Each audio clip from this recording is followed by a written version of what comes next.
Now the sea pirates are back again, and the global maritime industry is under stress. Due to ongoing conflicts and wars in several pockets of the world, trade and economic activities are already hit. To add to this, the sea pirates have once again surfaced. Now this has put the shipping industry across the globe under severe security threats. Just a few weeks back, a cargo vessel has been hijacked by the armed men of the Houthis. Now Houthis of Yemen seized a British-owned cargo ship operated by Japanese crew in the southern Red Sea. They said the ship Galaxy Leader was linked to Israel. The Houthis also released a video after seizing the cargo ship Galaxy Leader. The video shows one team of armed Houthis on a speedboat watching and following the cargo ship from a distance, while another team controlling the bridge and crew after boarding the ship from a helicopter. Later, the ship headed towards a direction ordered by the Houthis under the supervision from both air and sea. So what is piracy? In fact, to be more specific, what is maritime piracy? Now, maritime piracy is any illegal act broadly defined as attack and robbery on ships or vessels on the high seas. The act is referred to as piracy when it occurs in the international waters, which is outside the 12 nautical mile jurisdiction of any nation, considered as territorial waters. Robberies and assaults taking place within the 12 nautical mile limit of a country is treated as a crime under the local laws. Now, modern definition of piracy include the acts of boarding a ship or a vessel without permission, extorting money by taking control of the ship, taking the crew or passengers hostage, kidnapping of people on board the ships or vessels for ransom, committing acts of murder, or stealing the cargo being carried by the ship, or a robbery of items on the ship, a sabotage resulting in the ship subsequently sinking. Now, shipwrecking done intentionally to a ship. So the question that arises now, is maritime piracy incidents regarding attacks on ship in transit on the rise? Is it a threat?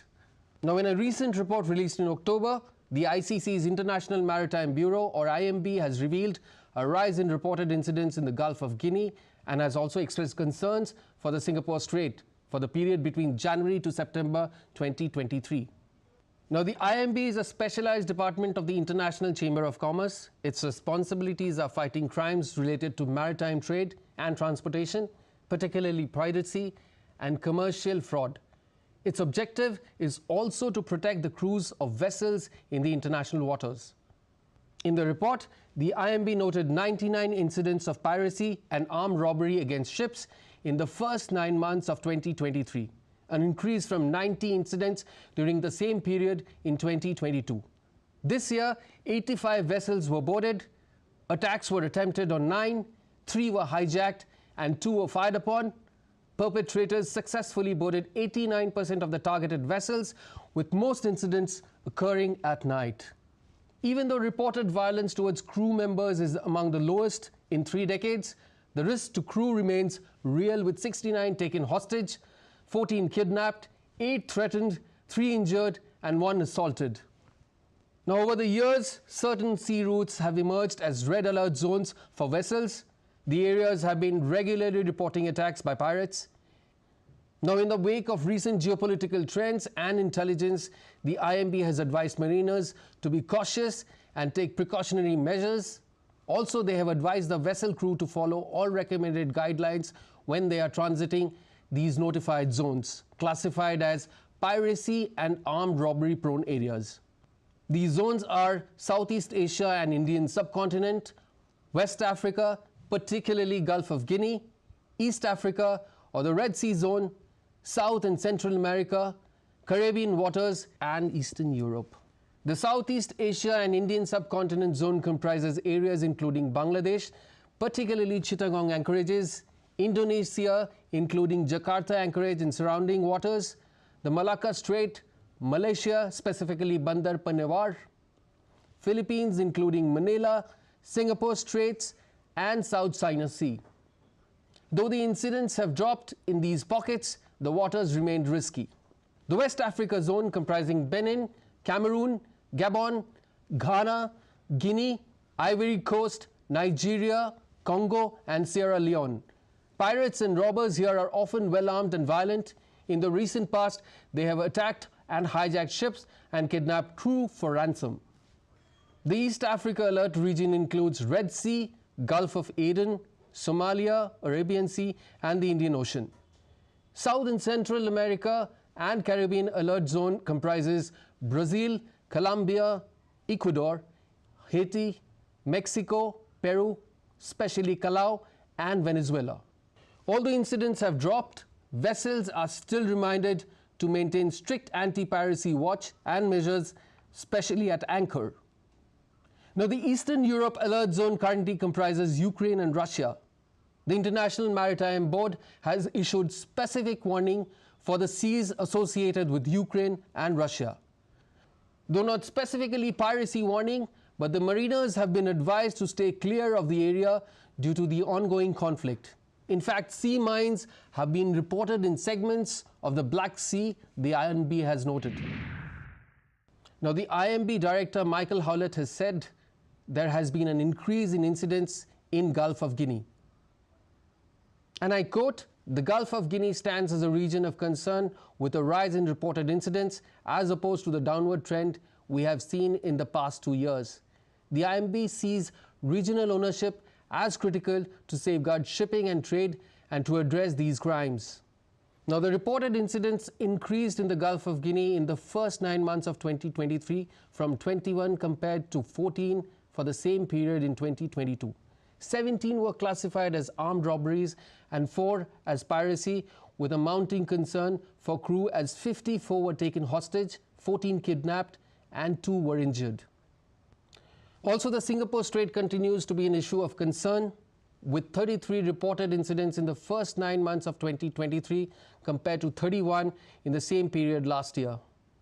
Overall, 31 vessels were boarded with 5 crew taken hostage and 2 threatened, with 25% of incidents reported in July. In most cases, ship stores or properties were reported stolen. Now, considering the navigational challenges of the Singapore Strait, even low-level opportunistic incidents could potentially increase the risk of safe navigation in these congested waters, the IMB noted in its report. The IMB recorded an increase in the number of incidents in the Indonesian archipelagic region, with 12 incidents reported in 2023 compared to 10 for the same period in 2020 and 7 in 2021. Knives were cited in 5 out of 12 reported incidents. Reports from Callao anchorage in Peru have increased to 13 from 8 in the same period during 2022, with reports of 9 crew taken hostage and 1 member threatened and another assaulted. Since its founding in 1991, IMB's Piracy Reporting Center serves as a crucial 24-hour point of contact to report crimes and piracy and lend support to ships under threat. IMB encourages all shipments and the owners to report all actual, attempted and suspected global piracy and armed robbery incidents to the Piracy Reporting Center as a vital first step to ensuring adequate resources are allocated by authorities to tackle maritime piracy. It recently expressed concern over the risks of late or underreporting of these incidents and commenced local authorities for investigating nearly all reported incidents. IMB Director Michael Howlett said, "We encourage reporting any incident, even low-level opportunistic ones, to local authorities as early as possible to protect seafarers and ensure the safety of regional and international shipping and trade." So what are the effects of piracy threats? According to the IMB, piracy causes a loss of about $25 billion a year.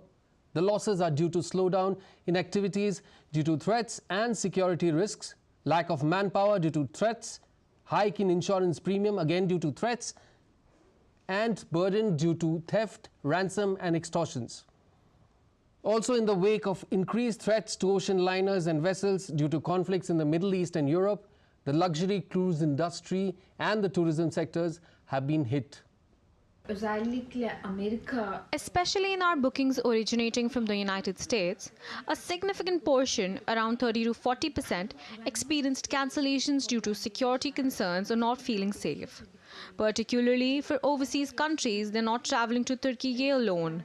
They're traveling to Turkey, Egypt, Israel in what we call a combination style of travel. Turkey's tourism hotspot Antalya had seen a surge in Israeli tourists in 2022. Some hotel operators there have expressed concern with the decline of Israeli tourists to Turkey as well because of the ongoing conflict. Meanwhile, many cruise liners that were headed to Israel ports when the conflict broke out diverted their routes to Turkey, creating an uptick in volume for their cruise industry. But some experts say the benefits would be short-lived. Turkey is often marketed as a part of a group of Middle East countries that are usually combined for cruise tour packages with Israel. Now, the phenomena is not new, as the pirates have been raiding the high seas and maritime assets over centuries. It appears that the word pirate or pirato was first used in about 140 BC by the Roman historian Polybius. The Greek historian Plutarch, writing about 100 AD, gave the oldest clear definition of piracy. He described pirates as those who attack without legal authority not only ships but also maritime cities. Over the years, pirates used different kinds of ships to loot, capture and plunder their targets. They were not bought or sold as pirate ships, but they were stolen and conditioned for the purpose of piracy. Now, the basic design was to create more space for a larger crew and cannons by removing cables and changing the sail arrangements. Now, what were the different types of pirate vessels? Slops were the most common choice during the golden age of pirates between the 16th and the 17th century, sailing around the Caribbean and crossing the Atlantic. The two-masted schooner were another favorite of the Caribbean pirates, fast, easy to maneuver, and enjoyed a large capacity for guns and cannons. Now, brigantines were shallow draft boats popular in the Mediterranean. Quick to steer and agile, these had oars to beat the wind, had great firepower and cargo hold. The square-rigged pirate ships were identified by their large square sails and 3 masts. Not very agile but spacious, commonly depicted in pirate movies. The Dutch fluids, these ships were perfectly designed for carrying large amounts of cargo, flat-bottomed, wide and strong, not very swift, and weighed over 300 tons. Pirates would have plenty of space to customize them with cannons and guns. Now, galleon was a Spanish design which combined the need to carry cargo and be able to defend itself at the same time with cannons. With over 200 crew capacity and more than 70 cannons and guns, it provided to be the best asset for pirates. Now, pirates over the centuries and years have evolved. From attacking on slops and galleons armed with swords and cannons, they are now sophisticated. They come in even choppers and speedboats. They use a great deal of technology. Modern piracy episodes have involved the use of mobile phones, sat phones, GPS, automatic weapons like Kalashnikovs, and also they use sonar systems, modern speedboats, shotguns, pistols, mounted machine guns, and even RPGs and grenade launchers are common among modern-day sea pirate and attackers. One of the biggest incidents of maritime attacks of recent times was executed by the Somali pirates.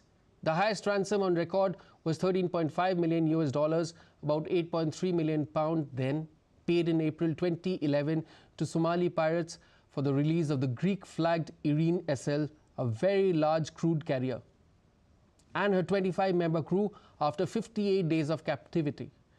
The vessel was carrying 2 million barrels of oil valued at $200 million US from Mina Al Ahmadi in Kuwait to the US Gulf Coast when it was hijacked on 9 February 2011 off the coast of Oman. Now, as the global maritime agencies continue to fight the menace of piracy, new threats are also emerging and posing huge challenge for the shipping sector.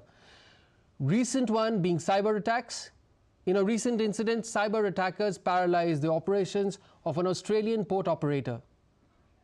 The breach due to a cyber attack crippled DP World Australia, one of Australia's largest port operators, which manages about 40% of the goods that flow in and out of Australia. The attack affected its container terminal in Melbourne, Sydney, Brisbane, and Western Australia's Fremantle. So the challenges the shipping industry is facing are coming from several fields and are on the rise. To deal with them, better cooperation between stakeholders is the key to secure and ensure business prosperity in the high seas. Now that's all in this edition of Connecting the Dots. A big thanks from all of us in the newsroom for watching DD India. Take care, stay safe.